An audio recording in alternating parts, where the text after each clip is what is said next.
Good morning. This is Norma for our weekly Norma Talks. If you watched on Sunday, you would have heard me say that I had hurt my knee on the Friday. Well, I've still got a knee and I can't get around too well, but I'm here. As I said then, the show must go on, and so that's exactly what is happening. I can sit with pretty well without too much discomfort, so that really helps. So all I have to do is get to my place. So I wanted to, as I was contemplating what was I going to talk about today, and a friend of mine said, watch this program, which I think I watched it, but I wasn't sure because I didn't watch it to the end. But anyway, it gave me a thought, and I thought I would talk about once more about the soul. And if you see me looking down, it's because I'm looking at my small traveling crystal ball. And why am I looking at my small little crystal ball, which I shall put up in my hand? Which is the best way to show that. When your soul comes out from the great big soul that I have seen, I don't know how else to explain it. It's a huge, huge thing. It's like perfect, round, milky white little element. Now, my crystal ball is not milky white, but it's got a clarity to it. So you've got a clarity. And as you come out, one of the things that surprised me, I would love to be able to put this high that I could have it beside me, but I don't think I've got anything I can put it on. My box of Kleenexes, maybe. No, still not going to show. Anyway, I tried. One of the things that amazed me when I first started doing readings, which took the journey back to the beginning, was because we live on Earth, where Earth is such a large part of who we are, and being the lovingness, connecting with that, and being at one with that, and understanding the force that actually works here. I was expecting to find love. I was expecting to really see how that worked. I didn't find that. I didn't find that at all. And at first, it super surprised me. Like, what's this? But what I did found was even more, because it was a beingness. And often with my clients, I'll talk about the need for beingness, the need for you to be who you are. And when the soul comes out, and it's like there's this huge energy field, and it's almost like little drops, and a little bit like mother's milk, the drop comes out, but there's no nipple. There's no nipple. It just pops out, and it kind of comes down. And it's like there's just this beingness and this awareness, if we could live in that beingness all the time, and then add the earth quotient of lovingness and understanding that we are here to learn and come to be aware of, I tell you, there's nothing much that we can't create or do or be or achieve. And that is one thing that it just still amazes me. Now, so what happens to these little souls when they arrive seems to be varying. Sometimes they seem to be graded. I should talk about my beings. I don't know who they are, but they're tall beings that kind of all look the same. And they're dressed in, for me, the same kind of a gray, what do you call it? It's almost like a monk's outfit. No head though. But they're very tall. And they've showed up lots and other times when people are having stress. They kind of maybe like the guardians of the universe. They kind of look after things, and they have a job. So anyway, back to the beginning. People come, you come out, this beautiful little soul, clear, nothing in there except energy, beingness. You have become. And then I have found not everyone seems to go through the sorting process, but that they may. I just didn't get to see that. But there are some times when I've gone back, is that the people go through a sorting process. And the story I tell, because it was kind of funny to me, and it kind of explains how individual we are right at the beginning. Even though my ball might look the same, we may all look same like that, there seems to be some of us have different, you might say, aspects to ourselves right there. So anyway, there was this grading table I was noticing as the souls were coming, dropping down, they were being put in places.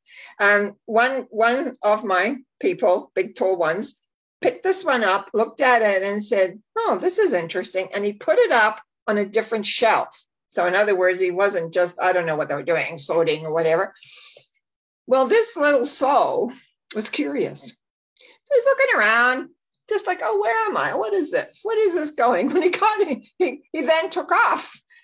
Now, when I say took off, it was like hop, sort of floated off or went over to look there or look there. And so the sorter all of a sudden says, what happened to that one I put out here? Well, I don't know, because they're working here and there. So he had to go off looking for this little soul that was still kind of curious, what's going on, what's happening here. And this is the only time I've run into this. Not that I've done that many of these kind of readings, but he was the only one I've ever found, and I know if I found one, there's many, where he was, because he was found, of course, he was put in a high track learning. He was sent to certain planets. He was sent to certain dimensions. He learned all about deep metaphysical things. A lot of things that I don't necessarily know anything about myself, but I could see and understand when I was being shown. He was sent, knew a lot about mathematics, knew a lot about how the planets work, lots of different elements. It was quite amazing what he had been taught. Well, and then anyway, he ends up on Earth. Well, he's kind of lost here. And this is what I find, of course, with the majority of souls that arrive here, don't know what they're coming into. When they first arrive, and I see this in my readings too, this is not so much on just the soul journey readings, but in my transformation work, in my transformation work, we quite often have to work with this. I have to work with the soul. And so I take a look at what's brought them to Earth and how, because through, I've got to slow down a bit here. Through my past life regression work, I began to realize a lot more of how people arrived here on Earth. That has continued in my transformation work. So I am able to figure out sometimes why people have problems assimilating here for lifetimes after lifetimes. I never quite get it. And I mentioned to a friend, I feel like we should have a station somewhere where people are taught to what Earth is about before they actually start incarnating on this planet, so they understand some of the principles, like there is a love energy, that there is a force that works with you, there's loads of things, the basics that I feel that we really know. If we know them and we accept them, it helps us deal with life and things that aren't really going as well as you would like, maybe. So anyway, this guy shows up in through recommendation, shows up at my table. It came to my office where I was working at the time. And I was amazed at how knowledgeable he was on his soul level, but he hadn't pulled it into where he was now. When he left my place, I said to him, you know a lot more than I do, but I have an understanding of things. So if you ever feel that you need to phone, call me, or get to know, whatever, don't hesitate. I never did hear from him again. I believe he's gone on and created within his world. But you see, this planet is different from the majority of planets out there. And I've said this before, so if you watch a lot, you know what I'm going to say next. This is an emotional planet. Our Earth is alive. Our Earth pulsates. Our Earth has the ability to be able to generate the lovingness. Now, I've heard that there's, like, in the middle of the Earth, there is an energy form, and that has been at times maybe corrupted or whatever. I'm not sure. I haven't got enough knowledge on that yet. I'm going to do some more research on that. But I do know that when people come here for the first few lives, very often they set up a lot of issues for themselves. You might want to say, well, how come? How come that happens? We create, according to me, we create our worlds by how we think, feel, and respond. That's my basic line of talking about how we create. So how do we think? What do we think? Where do those thoughts come from? Now, we know enough that they come from through the subconscious mind, dispels. It's like computer. That's why I loved when I first saw a computer. I went, oh, they created the subconscious mind now. So what's in there? Our belief systems. Where do our belief systems come from? Well, according to me, again, is this. When you experience any feeling, strong feeling, not just a regular feeling, but a strong feeling, and that can start right at conception, usually by 2 months, as an embryo yet. When your mother finds out she's pregnant and doesn't want to be, and the one I found right at birth was all of a sudden realized she was coming back and didn't want to. So what we do is we reach back in our memory banks to the last time we experienced whatever it is, that feeling, and we remake the same decision. So by the time we're 2.5, our basic belief systems are put in place. Now, this is all according to me and the work I've done and the clients I've had. Someone else may have a whole different experience, but this is what I found, definitely by 5. But 2.5, your major basic belief systems of life are in place. So then you begin your life. And so that's why we have lifetime after lifetime after lifetime of people having the same experiences. And that's why when I used to do past life regressions, I used to draw a circle and I'd draw a line through it. And then I'd put, showing the repeat over and over. And then I'd put like a light bulb going off. And then all of a sudden, consciousness comes in. All of a sudden you realize, I have the ability to be able to figure this out or understand, or somebody says something that triggers everything and then you're away. So it's when you become conscious.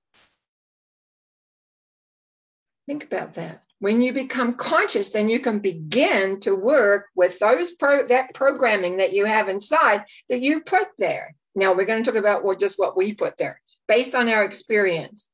And so when we are going, another thing, I was showing this actually in a dream one time. I was taught a lot at night, so sometimes it was like a dream, but mostly it was like lessons.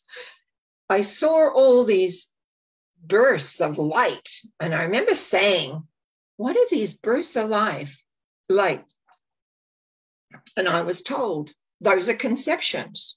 I said, really? There's a conception. That's what attracts people. Because in every conception, in that moment of light, it has all the potentiality of that life right there. All the potentiality. Doesn't mean that you're going to do it, because the moment you start being conceived and born, etc., you start making decisions based on the soul journey. Now, very often what happens, you come in, and I've seen this happen, and I've had people talk to me about it years ago before I even knew too much of anything. Sometimes you feel like, I can take that on, because when you're in spirit form, remember, I have to explain one more thing. You're attached to the earth at this point. You haven't left the earth's realm. You've had a number of lives, and you know that you kind of got things a little off or not quite right. So when you see all this, then you think, I can handle that. Because when you're in spirit form, it's easy. When you're in physical form, not so easy. Now, the other thing is we do have people who guide us on every level. There are guides. And most of us who are on the spiritual journey are looking for attainment, enlightenment, or whatever you want to call it. They have their own people who work with them. And I certainly wouldn't be where I am today without mine that have come along and instructed me and guided me. And I should say, when I listen, I don't always listen, because I tend to be a little bit stubborn. I'm really working on that, not to be stubborn and listen more. You would think at this age you'd have that down. But anyway, I'm a little sidetracked there on that. Now, we know that as in my age that, all of a sudden we started hearing about the indigo children. In fact, what sparked my memory of that was I was talking, a friend of mine passed away, and I was speaking with her daughter, and she said, well, I'm an indigo child. And then from the indigo child, we had the crystal child. And then we had, I don't know, I haven't kept up with the different kinds of children that there are now. So let's take a look at whether we are this or that or the other. And I think it has to do with timing when we choose to be here. I've had a friend that says to me, I knew I'd be here at the end of days. And that's what a lot of people think right now. This is the end of what we've known. This is the end of things as they have been. And where does that, how and what does that look like? I never thought I would be here for that. I've heard lately of 2 people who have passed away, and sometimes twice, and being told, actually, I've heard more of that, 3 people, get back. You've got work to do, go back. And somehow we just know that's appropriate. We know that's okay. I've got to do that. It's not like you're being dictated to. It's just like there's, sorry, but you haven't completed what you've come for. Now get down there and do what you got to do. I haven't had that experience myself, and I trust I won't. I trust that when time comes for myself. But I always knew that I was breaking edges. I always knew I was here to have a new viewpoint at different times. And so that's why I've continued with my work, even though I fought that at times. But at the same point, what I want to get at here is that your soul is precious. And right now, what I am hearing and what I've observed, it's as though the thought waves that are coming out, because there is a collective consciousness, and I've talked about this several times, that in the collective consciousness, there are like thought waves coming out. And I just heard a person, and again, who's a person of notoriety and teaching, walked into Walmart and had all sorts of thoughts come into her mind that she knew was not hers. And she found that a little bit disturbing, because that means it's like thought control. And we know that that can happen. We've seen that happen. We've heard of that happening through, at least in my lifetime, about certain people who have been ruling certain groups. We called them cults at the time. Now, you've got to be very clear at what is your thinking and not somebody else's. Now, I've spoken on this, that I'm very about auras. I have so many clients that one thing they have to address is where their aura is. If you do not like going into a crowd, if you find you're feeling one way 1 minute and then all of a sudden not, it's because your aura has picked up something and you haven't identified it, that it's not yours.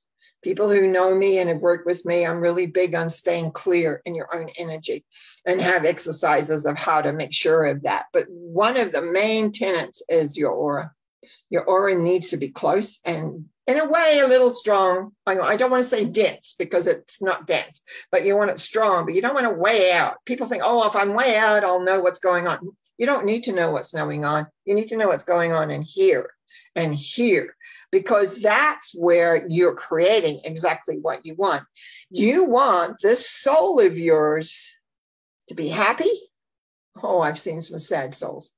And you want to be able to know that whatever you do, whether you stay in this vibration of the earth and get reincarnated again, or if you want to leave this vibration of earth and go somewhere else, you want to be able to do that with clarity. But my thing, again, this is mine. I don't believe until you're able to be at one with all your feelings, are you able to decide to leave. And I have been told that. And I ain't being told I'll have a choice when my time comes, what to do. But I love this planet. It's beautiful. I love the humanity of people. And I think the humanity is really right now being lost, because so much is thought controlled. Who would believe that? Radio, TV, movies, all sorts of things.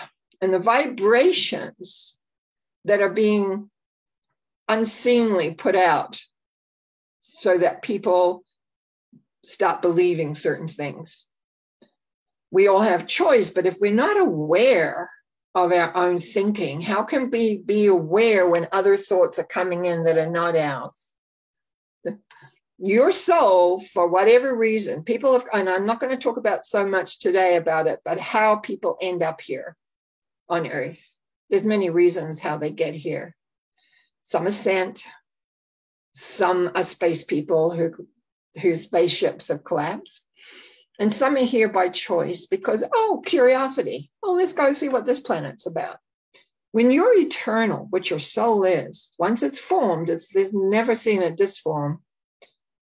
This is forever. So you've got a big playground to play in. Now, we think Earth is fairly big. We just live in a little part of it. And maybe we've been lucky to travel up until now, I should say, I've been able to travel. Now, when we're ready to leave here, where do we want to go? Some people go to healing dimensions. Some people go to some beautiful artistic dimensions I've seen. Some people go to fairyland and be fairies for a wee while, because the soul can transmute and change to whatever. But we are in a physical body. We are inhabiting a union between two people that have created this body, and the soul chooses to come a part of it. I chose this body because I knew my father from other lifetimes, and my mother was joyous. So I made a choice. This is where I'm going. But I also kind of knew there was something else. There was something else. And my father, I could tell, I grew tall for my era, and I have fairly long feet. And my father used to say, make a comment, because I'm from New Zealand, if you haven't noticed my Kiwi back there. And he used to say, I don't know, those feet, you got to be anchored here. And I think he knew I was leaving. I would be going away. And I went away because I needed to do my work. I needed to grow. And of course, a knight on shining armor came along, and that was that. But life is here to experience, to grow, and to know really your soul is what you take care of.